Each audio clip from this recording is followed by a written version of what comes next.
السلام علیکم ورحمۃ اللہ۔ ویلکم ٹو ایڈی ٹی وی۔ اگر آپ نے ابھی تک ہمارا چینل سبسکرائب نہیں کیا تو اس کو لائک، سبسکرائب اور بیل آئیکن پہ ضرور کلک کریں۔ ناظرین اکرام، رمضان المبارک اللہ تعالیٰ کی طرف سے ہم پر مسلمانوں پر خاص انعام ہے۔ یہ اللہ تعالیٰ کی طرف سے ہمارے لیے نیکیوں کے حصول اور گناہوں کی بخشش کے لیے ایک خاص اپرچونٹی عطا کی گئی۔ تو روزہ دار کی فضیلت کے بارے میں حضور نبی کریم صلی اللہ تعالیٰ علیہ وسلم کا ارشاد ہے۔ صحابی رسول حضرت سہل سے روایت ہے کہ رسول اکرم صلی اللہ علیہ وسلم نے ارشاد فرمایا، جنت کے دروازوں میں ایک خاص دروازہ ہے جسے باب الریان کہا جاتا ہے۔ اس دروازے سے قیامت کے روز صرف روزے داروں کا داخلہ ہوگا، ان کے سوا اس دروازے سے کوئی اور داخل نہیں ہو سکے گا۔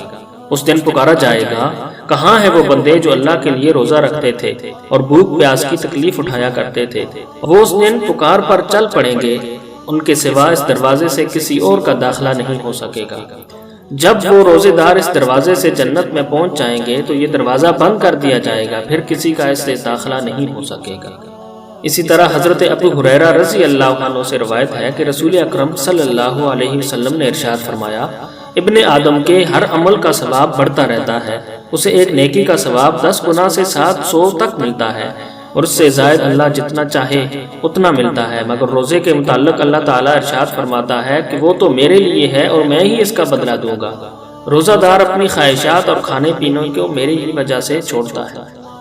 رسول اکرم صلی اللہ علیہ وسلم نے ارشاد فرمایا، روزہ دار کے لیے 2 خوشیاں ہیں، ایک خوشی تو اسے افطار کے وقت ملتی ہے اور ایک خوشی اپنے رب کی ملاقات کے وقت ملے گی۔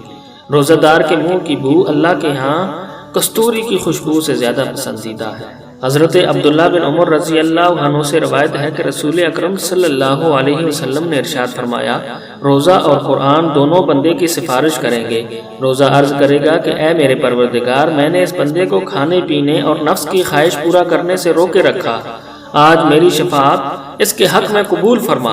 اور قرآن کہے گا، میں نے اسے رات کے سونے اور آرام کرنے سے روکے رکھا تھا، خداوند آج اس کے حق میں میری سفارش قبول فرما۔ چنانچہ روزے اور قرآن دونوں کی سفارش اس بندے کے حق میں قبول کی جائے گی اور اس کے لیے مغفرت اور جنت کا فیصلہ فرما دیا جائے گا۔ اسی طرح حضرت عثمان بن ابی العاص رضی اللہ عنہ سے روایت ہے کہ انہوں نے رسول اکرم صلی اللہ علیہ وسلم کو فرماتے سنا، آپ فرما رہے تھے، الصوم جنہ، روزہ ڈھال ہے، یعنی جس طرح لڑائی میں ڈھال دشمن کے حملوں سے محفوظ رکھتی ہے، اسی طرح روزہ روزے دار کو برائیوں اور گناہوں سے محفوظ کرتا اور جنت کا حقدار بناتا ہے۔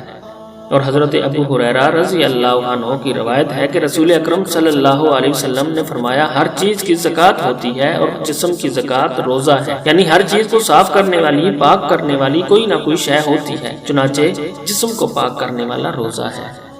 تو ناظرین کرام، امید ہے آپ کو یہ روزہ کی اہمیت و فضیلت کے بارے میں چند احادیث کے مفہوم کی ویڈیو ضرور پسند آئی ہوگی، تو اس کو لائک اور اپنے دوستوں کے ساتھ ضرور شیئر کیجئے، اور ایسی ہی مستند اور دلچسپ معلومات کے لیے ہمارے چینل کو ضرور سبسکرائب کیجئے۔